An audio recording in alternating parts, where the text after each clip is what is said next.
Everyone lives for something, and we believe the best and most fulfilling way is to live for Jesus Christ. Anyone who will be living for Jesus is going to be living against the grain in our culture, and that's what this podcast is all about, bringing in people to have conversations about what does it look like to live against the grain in their aspects of life. I think there's no greater witness or potential opportunity to be a light, to live against the grain than in the environment of sports. Sports is in everything that we do, especially here in Texas, but almost in all of America. We love sports, but I think a lot of people can put sports on a higher up pedestal than maybe God intended for it to be. And I think a lot of times people think we need to divorce our faith in sports for me to really have success, whether I'm an athlete and I want to get to this place in my career, or if I'm a parent and I want my child to get to this spot. I think many times we can just kind of go along with how the culture says this is how you get to this place in your athletic career. And I don't think that's true. And I've been fortunate enough, either in my career or then in my coaching career, to be around men and to be around guys who put Jesus at the center of their life and kept Jesus at the center of their athletic career. And so I'm fired up today to have two guys who mean a lot to me, because these are two guys that I got the privilege of coaching when I used to coach back at Dallas Baptist University. And so today on our podcast, we have Seth Elledge and Evan Sandmann. So Seth played baseball at DBU from 2014 or 2015? 2015. So I thought 2015 to 2017. Then was a fourth-round draft pick by the Seattle Mariners. Made it up to the big leagues in 2020 with the St. Louis Cardinals, and just had a phenomenal career in his time at DBU. When he finished in 2017, he was the all-time saves leader at DBU. And then we have Evan Sandmann. So Evan here at 121 is our young adults minister, doing a lot of stuff with our young adults and in our adults, and was also a baseball player at DBU. You were there from 2014 to 2019. You had a long time there. I was a little shocked by that. Yeah, I stayed for too long. That's right. But had a great career, and really was at one point, especially on our 2017 team, hit 304. Looked that up today, and it was really pivotal for our run there, especially in postseason play. Evan finished his playing career and then became the director of hitting and then the director of player development in his time there. And then from there, Evan has also coached in a variety of different aspects. That's actually like Little League, some summer ball. And so God's just given Evan really cool perspective, just to be able to see all the different stages of it as well. And I think what's fun about having these two guys here is I know them obviously is they worked incredibly hard. They were great in their respective sports, but these guys love the Lord, and for all the different journeys have kept Jesus at the center of their lives. So guys, just first off, good to see you and glad you're here. Thanks for being on here. I want to just first start off real quick, and we'll start with you, Seth. What made you get into baseball? And just real quick, give us just kind of like your journey in baseball. Yeah, no, absolutely. Thanks for having me on today, by the way. Yeah. What got me into baseball was I was not very good at basketball and football. So that was one thing that I did enjoy. I played a ton of sports. That's something that I would encourage, is not specializing in one sport. I think it's great to play every sport and have fun playing every sport, because those days will end soon. Mm-hmm. So yeah, moving from middle school to high school, I wasn't good enough to play those other sports. So that really funneled me towards baseball. I always had a passion for playing baseball, but yeah, moving forward into high school, just I guess focusing on that and working hard with that. Mm-hmm. That's kind of how that journey started. Mm-hmm. It wasn't successful right away. I was on the freshman team, and then I was on junior varsity my sophomore and the start of my junior year. So I wasn't the star early on. So yeah, just a lot of hard work, and I guess I just got lucky. That's cool. Say about you. Yeah, well, pause. Great intro, by the way. Good job. Thanks. One knock. Thanks. You started with the best first instead of saving the best for last. I know. I thought about that. You went to the big leaguer, and you should have came to me, and then left the big leaguer after, because then it was like, he also played baseball too. Yeah, no, I think for me, I grew up, I had an older brother. My dad loved baseball. My brother loved baseball. I grew up around it, and I remember just from a young age just being enamored with it. The thing that me and my dad used to do every single time he'd come back home, he'd take me out to the front lawn whenever the weather was like good enough in Chicago, and he just hit me ground balls, and I couldn't get enough of it. So I loved it from a young age, just being around my brother's teams, all of that. That was something I really enjoyed, and just wanted to continually working on. Watching big league games, watching my brother's teams play. It was just something I was around and wanted to push myself to constantly grow in, and I really enjoyed and loved. And that to me was like just how I experienced a lot of growth in my personal life as well. The sporting environment gave me a platform of learning that was just experiential when I was growing up. So baseball was the avenue for that. Seth, you mentioned it. I think similar to you, Sandy, and me as well. I think sometimes there's this perception, like, especially if you're going to play in college, that you've got to be at least this good at this specific time. And we know this, but being around guys, I appreciate you already said it, Seth. Like, not everybody's journey is the exact same way. So kind of, if you would just speak into a little bit how, like, yeah, you guys weren't the best. Like, you got to a phenomenal university, but like, you kind of each got in very different ways. I think the culture talks about, like, Seth, you got recruited because you went to, like, you came to a camp. Like, Sandy, we told you don't come, like, but just talk about y'all's journey, how you ended up at Dallas Baptist. Yeah, I mean, that was definitely the Lord. I didn't even think that I would be able to play college baseball looking back to my freshman, sophomore, even junior year of high school. But saw some, I guess I was a late bloomer, so saw some growth and some growth physically and spiritually.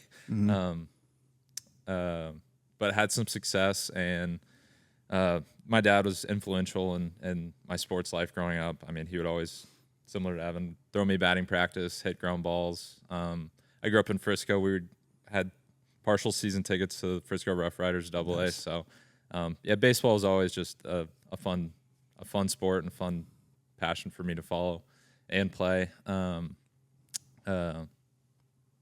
Lost my train of thought. Oh, yeah. Yeah, no, and I think just piggybacking off of that, what was unique about your story too, like you went to a DBU baseball camp.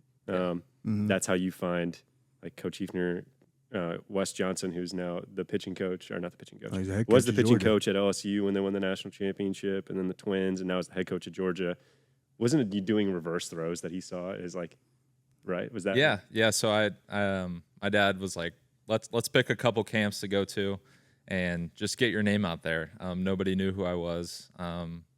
So I went to a DBU camp, and they had never seen me throw, pitch, do anything before. I was just this unathletic kid who showed up, but for that weekend, I threw the baseball really well, and I really think it was just the Lord blessed me with one of my better weekends and lead me to DBU. They liked what they saw, and once again, I'm gonna say this a lot, but I just think I got really lucky with the timing, and that was just the Lord's timing. Yeah. And then for me, I think how I ended up at DBU was unique. You already mentioned it. I wasn't really wanted. I went to a camp as well. And I remember when I went to that camp, I feel like the Lord just kind of gave me a couple of divine interventions on the way. I met the vice president at the time. I was just on a normal campus tour. He pulled me aside, or he came into our campus tour, and he's like, hey, like, what are you guys all interested in? And he looked at me, he's like, are you here for the baseball camp? And I was like, yes. He pulled me out of that tour, brought me down to the weight room, introduced me to Coach Hefner. I had sent them an email ahead of the time. Coach Fitzgerald, who is now the head coach at Kansas, was a recruiting coordinator. I sent him an email like a week before. I'm like, hey, I'm coming to your camp. I know you have no idea who I am. I have an offer from a school in your conference. I don't want to go there. I want to be at a school that's a Christian school that's going to develop me as a man and also like give me a space to grow in my faith, because I just felt like that's where I needed to be in that season of life. If I went to a different school, not that it would have been the wrong choice, but I just knew where I was in that stage. I could have lost myself in a lot of things. So I got to meet Coach Hefner, Coach Fitzgerald in the weight room, and then went into the camp. And I remember Coach Heath immediately said, like, hey, like we're here, and baseball's our avenue for our faith. And you're talking about divorcing, like in a couple of different things. We think oftentimes we need to divorce faith and sports. But those two things can go together really, really well. And Coach Hefner said, we talk about developing our athletes in 3 ways: academically, athletically, and then spiritually. And then he shared the gospel right then and there. And I was like, this place is different. So I want to be here. So I played well at the camp, not well enough to really get wanted, but they're like, hey, like, you look good. We don't know who you are. It's probably not going to work out, but we'll have a conversation and see where we go. So I think for the next couple months, I texted them each week, usually didn't get a response. And then the Lord kind of opened up a door last minute where I was about to go commit to another school who also was just kind of in a transition phase. Didn't really want me, but they just wanted bodies. And I shot Coach Fitzgerald a text, and he gave me a call. Or I think I gave him a call first, and he actually picked up. And he said, hey, Evan, like, that's crazy that you're calling. We just had somebody come in today. We got a walk-on spot for you if you want it. I was like, yes. But each person's story is different. I think every single parent, every single kid wants to be the full ride. Now NIL's mixed in, like, how much money can I get out of this? What's the best possible situation for me? And that's not necessarily going to be the case for everybody. Some people it is. And I've seen people that have had that, and then their career fizzles out. I've seen people that have had that, been successful. And then I've seen people kind of like us and some of our closest friends who weren't necessarily the scholarship athletes, that were late bloomers or did have to kind of grind it out to get to somewhere. I remember, funny story about me and Seth. So when we were roommates in college, but when we first met each other, we were at DBU orientation week, and we got randomly placed in the dorms together. We were both on the baseball team. We didn't know each other at the time. Just to show like how we did not really look like athletes at the time. We both looked at each other and we're like, nah, he's no way he's an athlete. So for the first 3 hours in the room, we just sat there kind of silent, like had the worst small talk in the world. We're like, I'm not really interested in hanging out with this guy. And all of a sudden we realized we're both on the baseball team together. I don't know how that happened. And this friendship started. What was your perspective on that, Seth? Because you're probably looking at like, who's this random? We showed up to orientation and they just randomly assign you a room based on the order that you show up in. So I had met one other incoming freshman baseball player. They put him in a room with someone else. And so Evan and I arrived at the same time. That probably just the Lord wanting us to meet right then and there to start our friendship. Walk in. I remember our parents met each other, and baseball just never came up. I forget, maybe we went and got a meal or something, and parents left, dropped us off, and I forgot how it came up. I think you mentioned your love for the Chicago Cubs. I was like, oh, like you watch baseball, and you're like, yeah, I'm gonna play here too, and it just led to, oh, I am too, and I just remember we stayed up talking baseball for the next few days and became close friends right away. Really helped leading into freshman year. I appreciate y'all sharing that, because I do know there's a lot of parents, and I think even young players that get so worried, and there's a lot of stuff that gets pushed on you too, where you're like, if your name's not getting out there by the time you're 14, you're never going to end up at a spot. And I just think that's a lie, that if we really believe that God has determined, like it says in Acts 13, if he's determined the allotted boundaries and periods with which we live, that we may find our way to him, God's got it. And we just need to just kind of keep following him and trusting him in the process. But then also to know, like, okay, I could get to this spot, and, even like if I get to, so like y'all's first dream was to play college baseball, and you got it, which is incredible. But then sometimes, like, when you get into it, you are going to be hit with some challenges. Talk about like how y'all first got to college baseball. You got your dream, and just the growth that had to happen, because like, whoa, I'm around older guys, more mature guys, better guys. Oh, and then like, what do you lean on then when like you're experiencing some failure, some adversity, you're constantly tired, and then how the Lord kind of met you just in those first couple of, say maybe like the first year y'all got onto your college campus? Yeah, I could take this kind of start, Seth. Just from my perspective, coming from the north, coming down south, where everybody was just naturally like more athletic, more physical, I was so overwhelmed when I first got on campus, and especially that first year. Our team was really, really good. Yeah. I don't know how many big leaguers we ended up having on that team. I know we had probably over 50% of those guys end up getting drafted at some point. Probably 4 to 5 guys. Yeah. Yeah. Make So the big leagues. Yeah. but the bullpen was really good. I was a hitter. I was just getting overpowered. I remember when Coach Hefner, I went into my exit meeting my first semester. He's like, "How'd you feel you did?" I was like, "Honestly, I played pretty bad." He's like, "Yeah, we're going to redshirt you." I'm like, "That's a good call. Like, that's the right decision." Yeah. But there was a clear, like, what I loved about that coaching staff is they were kind enough and genuinely cared about my development, so they continued to pour into me. But I had a long way to go, and not everyone has the aspirations of being a freshman All-American. That's not going to be everyone's story. Wasn't my story. So I remember just when I got there was a big transition point. Just like anything in athletics, like you've worked and you just got to continually get in the cage. All right, here's what I need to do. I'm going to continually try to push my body to get to that point, and then the rest is in God's hands. And I can go a little bit more in just kind of the progression of my career, but I'd love to hear from your perspective that first year, because you actually got some time in the field. Not a ton, but some. I mean, our bullpen was real that year, so it's tough to kind of break in. But what was your thoughts? Yeah, I mean, I would like to echo what you said, just definitely overmatched right away. I mean, you get thrown into the fire and you're facing juniors and seniors that have been around the block a time or two. Yeah, just absolutely overmatched. I remember getting just hit very hard my first 3 or 4 outings. I just remember thinking, man, this might not be it for me. Like this is extremely challenging. Getting pushed in the weight room. I had never lifted weights before getting to college, so getting that plus the running, the circuits, the workouts, and then having to go out and pitch and not being successful, it really does hit you pretty hard. So I would just there were times where it's like, man, I don't really know if I have a future doing this, and it's like I'm here in college. This was obviously a dream of mine. So that is tough that whole time, but I think we really did have a good group of guys freshman year that encouraged each other, continued to push each other. And the older guys on the team were fantastic as well, just constantly encouraging us to just stay to it, keep working hard. They were in our same shoes 2 to 3 years before that. They're like, I promise you there's light at the end of the tunnel. I remember we had a conversation. There was a few of us, and someone asked me, you just throw 1 inning this year, would you consider that a success? And I was like, absolutely. Like this would be awesome.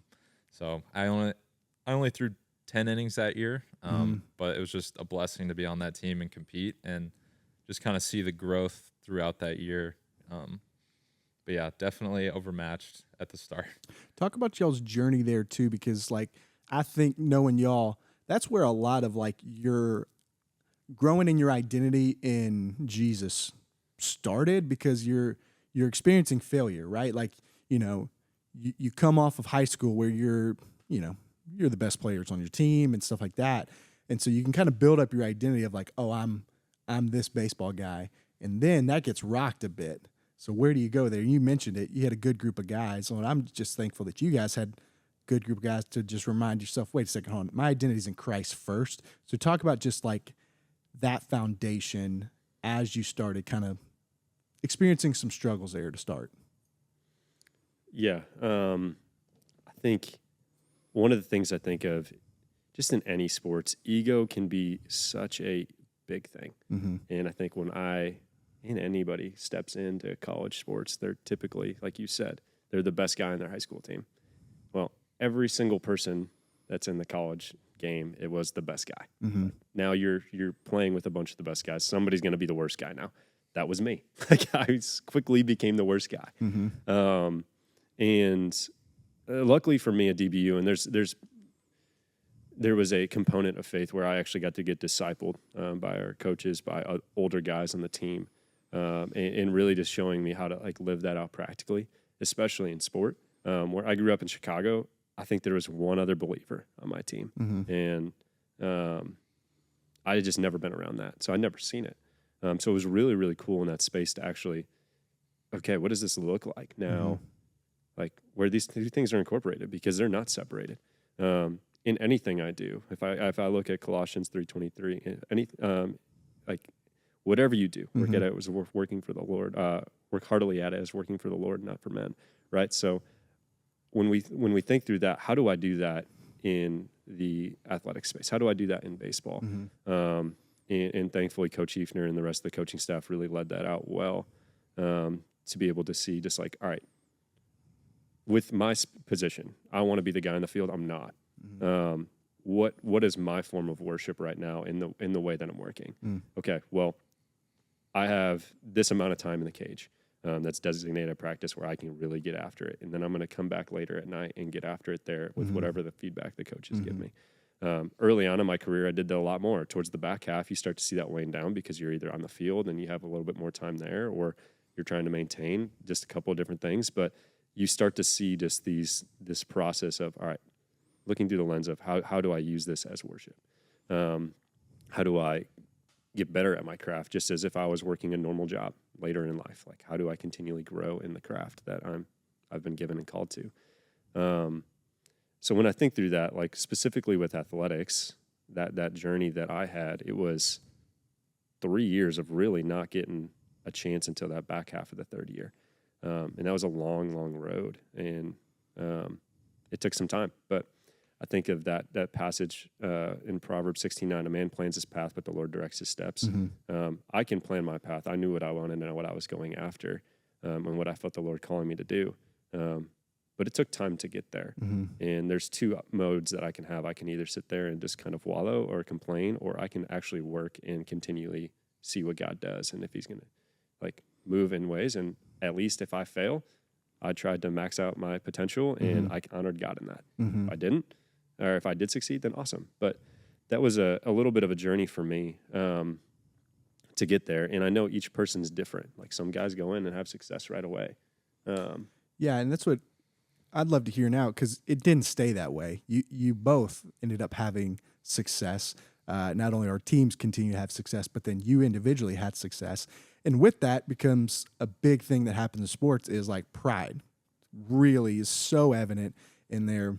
And, we used to talk a lot about how like the core like a core value of our team is humility, because a core value of our walk with the Lord is humility. We want to be humble like Christ was humbled. So like Seth, was you start to just have some success personally, and I think about I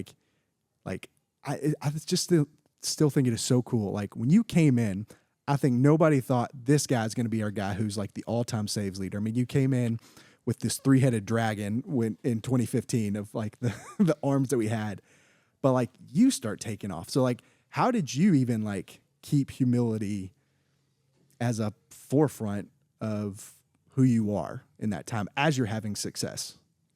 Yeah, I'd love to say I stayed humble the whole time. Pride definitely hits us all in different forms. Whenever I started having some success, I feel like I stayed pretty level-headed during my sophomore year. But then I went off to summer ball and had a really strong summer and a good competitive league. And I kind of came back to campus thinking, wow, I've kind of solved this. I figured it out. Like I'm the guy moving forward, which it didn't happen overnight. It happened gradually, but I think it really wasn't great for the team. It wasn't great for some friendships. And luckily being at DBU, Evan touched on this earlier, but we had the entire coaching staff and all 35 guys in discipleship and player-led Bible studies. And some of that pride really started to show itself. And I had teammates that held me accountable before the season started junior year, which really helped me get on track and realize kind of where my mental headspace was, where my pride was, and was really able to get back to level-headedness and pursuing humility again. So it's definitely something that we all struggle with in different ways.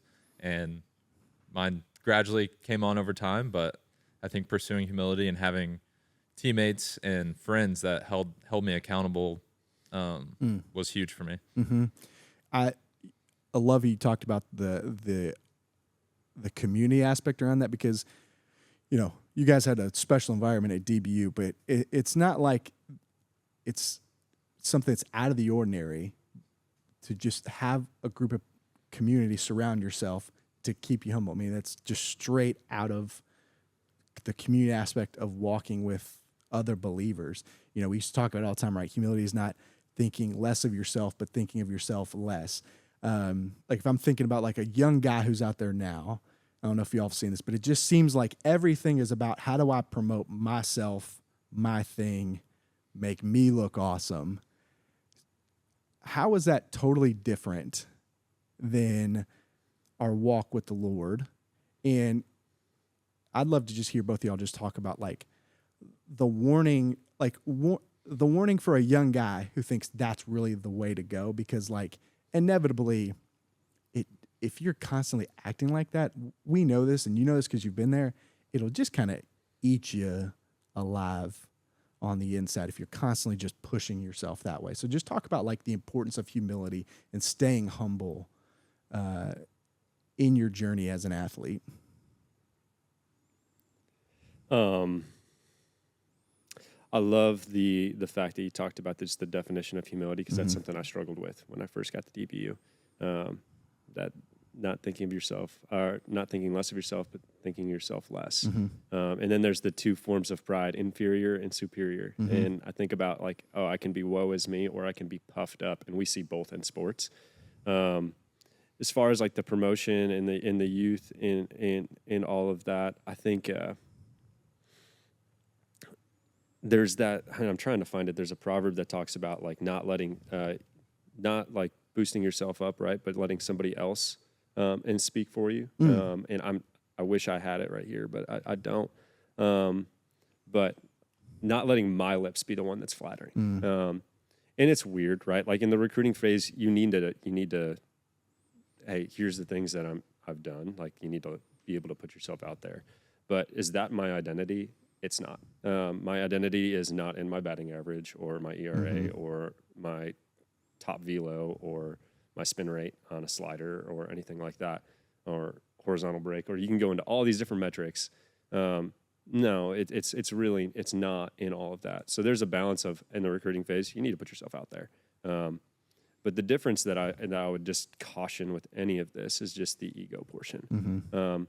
Do I take on this form of it? And where I honestly see it a lot is in parents. You mentioned that I've coached some youth and high school sports as well. And I would warn parents, just continually just harp on the identity portion of who they are in Christ, as opposed to, all of these different metrics or things that they could be chasing that are other than the gospel. I've seen a lot of parents get into a space where it's like, they just need to do this, or my son is this, and he's got this and this, this, and he's getting talked to by this person or this person or this person, or he's got interest here, or all these different things. It's like, hey, those are good gifts, but are they the ultimate things? No. So where does my heart speaks and overflows of what comes from my heart, right? Or my mouth speaks of what's the overflow of my heart. So if that's the case, if my heart is, or if my mouth's only speaking of the things that I've done or the things that I'm doing or the interest that I'm getting, what is that revealing? It's revealing an idol that's other than God, as opposed to that being a really good blessing and being grateful and taking that to the Lord in praise, and also having it open-handed. The reality is, and I think all three of us can say, I don't know what the percentage is. I would love to see the stats, especially in the transfer portal era, of what person stays at the same place that they commit to. God's going to steer different paths for everybody. I've seen people that I had another really good friend for both of us that went to two different schools and then ended back up at the same school. Some he had success along the way, and then sometimes he scuffled. And then there's people that stick it out and have success, people that stick it out and don't. There's people that go to the school that they have no success, they go somewhere else and they end up having success. There's just a million different paths. So to think that we've got it all figured out is pride. To think that as a parent, it's like, if my kid goes here, then he's made it. That could so easily get stripped away. It's not a stable foundation. Our stable foundation is Christ. And if it's not, there's going to be a world of pain probably coming in some way, shape, or form, either when that school you go to doesn't work out, or the school that you wanted to get to didn't happen, or you transfer and don't get the draft that you wanted to. There's just, at some point, someone's going to tell you can't play anymore. And if my foundation is on those other things, I'm going to get rocked really quick. Yeah, the game eventually does end for all of us, and it just depends on when, right? So it's like, Seth, you get then your dream, you get drafted. Talk about your journey in pro ball. What were some things that surprised you with it? And then I'd love you to dive into like the mountaintop moment that you had of like you get called up to the big leagues. What was that like for you? Yeah, I also would like to touch on that last topic just real quick, adding to what Evan said. Thinking some of my favorite teammates were the ones that were selfless and showed the most humility. They were never talking about their stats, their success. They were very team-oriented. They didn't care about anything but winning and helping the team. They didn't boost themselves up, talk about themselves. So I just want to point that out. And Evan was one of these guys. He was team-oriented, team first, would always be the first one to boost you up and be on the top step to congratulate you on doing something great. So on that, yes. Can you repeat your question again? Yeah. So no, you're exactly right. So tell us about just your journey. You get drafted in the 4th round by the Mariners, and then what was pro ball like for you? What were some surprises with pro ball? And then tell us just about this mountaintop moment that you had of like, I am now called up to, like, I'm a big leaguer. Like, what was that like for you? And then I'd love to hear just again of like how, because just knowing you, how much more did you need to just have Jesus at the center of your life in pro ball because of how different it is than college ball? Yeah, pro ball is very, very, very different than college ball, especially coming from DBU. You come from a place where there's 35 guys and the entire coaching staff preaching the gospel, pushing you to get in the word every day, and you get to pro ball, and some teams there's just 2 guys in chapel on Sunday morning. So you're playing 6-7 days a week. It's tough to get plugged into a church because we're playing Sunday at noon every single week. You're on the road half the time. You're living in hotels. So it becomes just that much more important to stay grounded, just stay in the Word. It's very challenging when you don't have teammates that are following along the same way. So it's just very important to keep the Lord and keep Jesus at the forefront of your life. Baseball has a ton of failure. If you're the best hitter, you're getting out 7 out of 10 times. I mean, you're failing 70% of the time. And as a pitcher, if I fail, a team's probably going to lose the game in the role that I was pitching in. So it's very tough. So knowing where your identity is can make those ups and downs a lot easier to handle. But going back to the question you asked, getting drafted, I remember being in college and saying, if I just get drafted, like, my life is set. Like, this is great. Like, this is all I need. You get drafted. The next day you wake up, okay, let's get to work. That was cool. Let's get to work. You get to pro ball. You play through your seasons. You're just, the entire time, everybody is, just get me to the next level, next season, next level. Nobody's present where they are. Everyone's trying to be the general manager. Why isn't this guy moving up? I've been pitching great for 2 months. Why am I not moving up? You get a lot of that. And then for me, I mean, you try to avoid the noise, but sometimes you hear it and you start thinking it, and you have people saying, why are you still here, man? Like, you should be on a higher team. And I just remember that whole time I'm staying grounded. I'm putting my faith in the Lord, but still in the back of your head, it's like, if I just make the major leagues for one day, my life will be set, kind of similar to just getting drafted. So that time comes, I get the call, I get to pitch. It goes great. I'm so pumped. The rest of the day was fantastic. I mean, I got love and support from friends and family. It was very cool. And then I remember thinking, I did it. I made it. And then the next morning waking up and being like, was that it? Was that it? So that was very humbling, where you work your whole life for this goal, and it's not what you think it'll be. You show up the next day and people are like, hey, good job, man. And then you ready to go again today? So there's just, I don't know, there wasn't time for me to just be satisfied and I guess there's just always, what have you done for me lately sort of thing.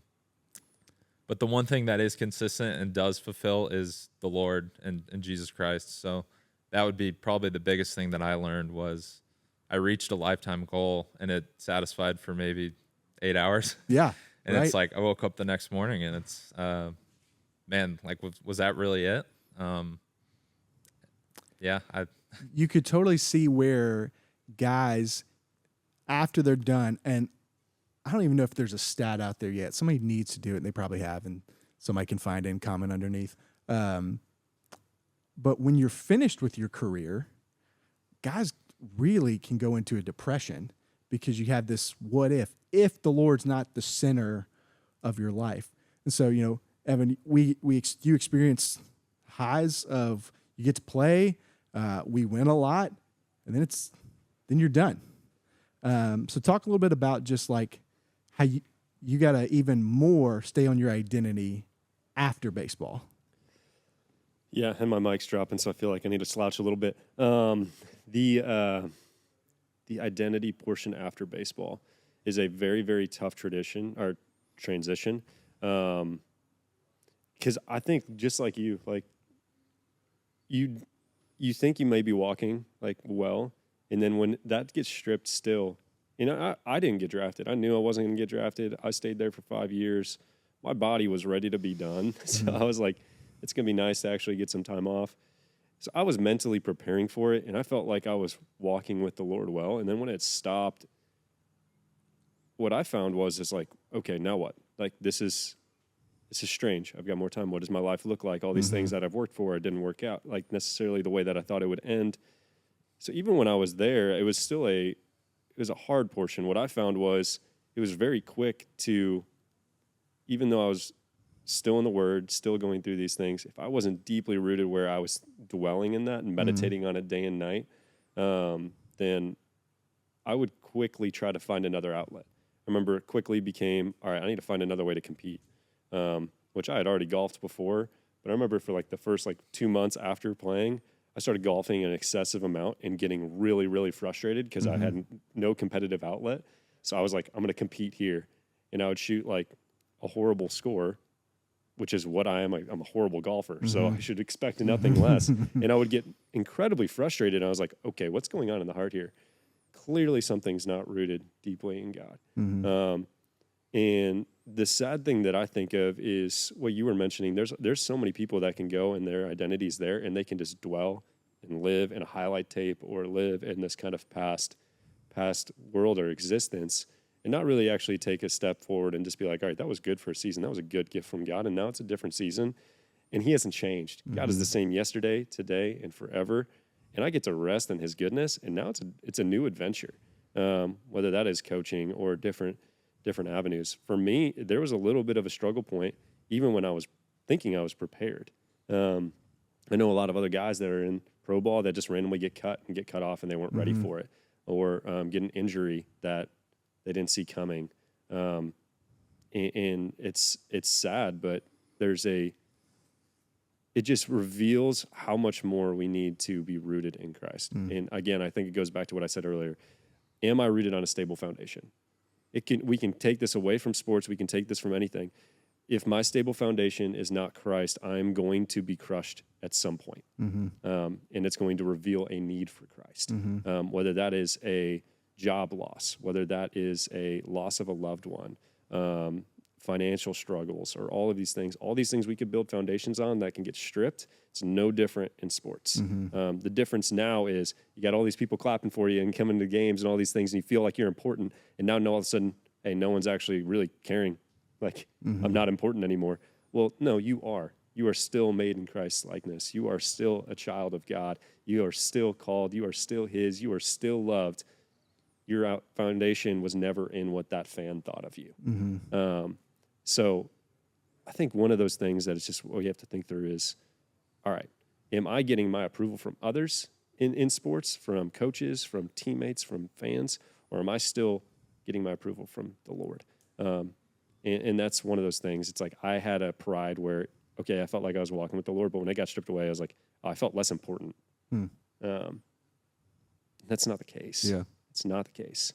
Rather, that sport was a preparation for everything God had me to do, and the good works he had prepared for me in advance to do for his kingdom. And when you get that kingdom mindset of looking forward, then it's like, oh, there's so much more good to come. I just might not know what it is right now. Seth, did you feel that some of that too after you got, your career just ended, you just retired? Did you feel a little bit of that? Yeah, absolutely. I mean, you go from competing every day and having friends, family, following every single game. Like Evan kind of said, you do feel important, I guess. You have people cheering you on. You feel like you're pushing towards a goal with teammates. I mean, I think Evan hit the nail on the head with really all of that. I don't have a ton to add, but being done playing it, I guess there is a little bit of a reality check. Like Evan said, I'm trying to find those competitive outlets too. I'm not a very good golfer either, so we can be bad golfers together. Yeah, none of us really are. That's why we're doing this and not playing golf. Seth, speak to the young athlete that says, all right, I want to get to the big leagues. I love as we're just kind of closing. Speak to that young guy on just some encouragement and just some things to think about as far as like, okay, if this is where you want to get, here's what I would just encourage you with. Yeah. This is something that we talked about at DBU. I wish I had heard this in middle school or high school, but play baseball and try and reflect Jesus's attributes. I thought that was a big one. So it's pursuing perfection, consistency, building strength, power, all of those things. I would say that's my biggest encouragement is just try to live like Jesus and reflect his attributes, because I think doing that daily will help you. I don't want to be cliche, but help you get 1% better and help you grow and help you stay grounded as well. And just have fun. I mean, middle school and high school sports were some of the most fun times. You're playing multiple sports. You're with your friends. It's truly a time that you'll never get again. So I would say enjoy it, embrace it, and stay grounded in the Word and in the Lord. Yeah, love that. Evan, speak to a parent who's saying, all right, my kid wants to get to the level that y'all got to. What would you say to them as far as how to help set them up for success, but also not crush them with expectation? Yeah, that's a great question. I think the biggest one that I would say is figure out where do we hunt the good, right? Like hunt the good things. Like, hey, if my child's starting to work hard and starting to foster these things, continually encourage that. And then just think of everything as a discipleship opportunity. As a coach, and I think we were talking about this a little bit earlier, like there's a language of coaching. Like there is going to be times where it's continual growth and you get to kind of figure out, all right, how do I get to step into this space? I'm not a parent, but I've navigated those like coaching relationships with parents in those stages. Just to realize, hey, don't worry about where your kid's like goal is or trying to get to. That's a goal. That's a marker of what we're trying to shoot for. Where is he at now, and how can we help him take the next best step? I don't need to worry about my 14-year-old kid or about like getting him a scholarship offer the next month or all of these different things. There is time. God's timing is good in that. He is faithful. He's been faithful in everything up to this point. I don't need to stress about that. So as a parent, what I would encourage, all right, what are the things that I can be seeing and hopefully like continually fostering growth in my son or daughter that's trying to get to a college level or a professional level, and help them shift their focus to that. You mentioned earlier just like about the teammate thing, of not being about myself, but rather being about my teammates. The biggest struggle for me, I think, after was like I felt like I was not important because I made the focus about myself in some way or shape or form, and it didn't necessarily look like it at the time, but I realized it later. If I, as a parent, would be able to step alongside and just be like, hey, who did you encourage today on the team? What's one thing a teammate did well? Did you tell them? Coach Eifner and the rest of the coaching staff at DBU, they had this board on the side of the dugout, and we had signed something what we saw a teammate do that was good. And when you start to live that way, life becomes more joyful, and you're also actually getting better yourself because you're thinking about good things and things that are excellent and praiseworthy and good. So I would just challenge parents like, hey, like let's help our kids in that phase of growing where they're trying to get there, just to be focused on others, but continually foster that growth and that hard work as well. where this is their craft right now. Let's help them be excellent in what they do. Let's model that as best as we can. If you have somebody that has been to the big leagues like Seth, if they can get in proximity and just learn from them, do it. And then I think the living against the grain portion of that is just everything in sports today is pushing ego. But that is the opposite message of the gospel. And that doesn't necessarily make it like, oh, the only way to succeed in sports, because I think the lie we buy is that ego portion. I think it's oftentimes like the ones that are the best are actually really grounded. It's like, no, I am talented in this, but this is just an avenue that Christ has given me to be able to move forward in whatever way possible. So how can I foster that? So I think just the biggest way is continually just put the focus on others, do the work that you have faithfully, accept compliments like as they come, but realize that your identity is not based in that or whatever a coach thinks or whatever a player thinks or whatever a recruiter thinks. You are firm in Christ and your foundation there. And as parents, like if that is not firm, continually find ways to model and walk in that space in athletics as well. Because without it, then there's going to be tough times ahead. You're so right. You know, the sports and the culture today, it's all about me, ego. Can I shame the other person too? And if the only way that I can get ahead is basically if I put myself ahead or if I step on other people's to make sure that I'm getting ahead, which is the complete antithesis of the gospel. I think so much of the culture too today talks is just putting anxiety and pressure on families and on kids. I mean, gosh, I'll go into debt if it means I can get my kid to just this level. And where the Lord is, there's peace. And also the Lord wants to, I believe, be in sports and be in athletics.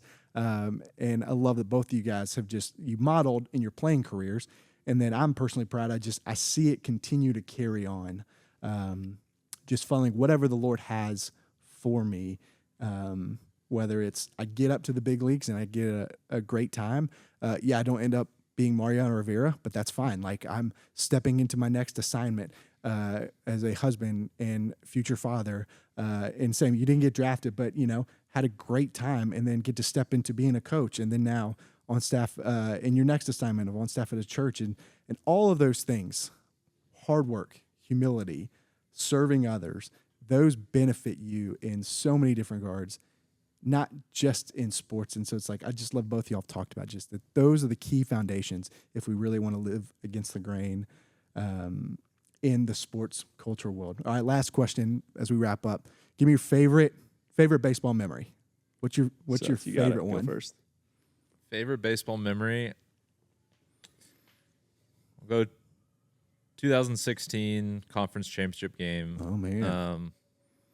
We were playing, Missouri State, and we won in extra innings, and that was pretty special. We had a good rivalry with those guys, but once again, it wasn't a personal, individual success. It was a team success that brought, I think, the most joy.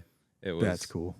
It was a season-long goal of ours to win that championship, and it was hard fought. It wasn't easy, and I think winning that one as a team, as a school, was really special. Yeah, I would either say that or the 2017 championship, but I think the 2016 one was really cool because I remember we had one teammate, a really good friend of ours. I think he had one homer going into it, and we were kind of backs against the wall. We were down just, I don't know what the score was, like 11-1, and we stormed back. But he had 3 homers in one game, and then we had a pinch hit homer from one of our seniors that was struggling all year but came off the bench and gave us a jolt. I remember those moments where it's like everybody crowded around celebrating together, either someone else's success, but ultimately the team's success as well. That was pretty cool. I remember, so I was a bullpen catcher that year. I remember when Matt hit that walk-off. I remember I flipped my chest protector on backwards, and I ran like a hooligan all the way from the bullpen down to home plate. And it was like throwing water in the air. That was a cool memory.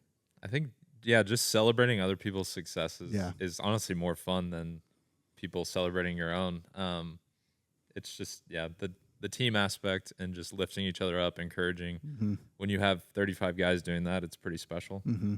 I'm just happy that it's not a big league memory. I am too. I thought Seth I was was going to there bring that for up his- too as well. He's a big leaguer. and I we know. had Best memory. in That college. was like a pretty cool memory for me to watch Seth just go 97 chest high right by somebody. So I loved that too. Yeah. Or your double against Indiana State. That was big time too. That's a favorite memory that I have of yours. So, but one, I'm proud of you guys. I love to just see the growth in both of you guys. And it's just exciting to just see the Lord continue to be with you. So thanks for being here today, taking the time, and hopefully we can just we can continue to encourage young athletes and parents and whatever sport they're at to just continue to follow the Lord and be against the grain in this sports culture we live in. So thank you guys so much.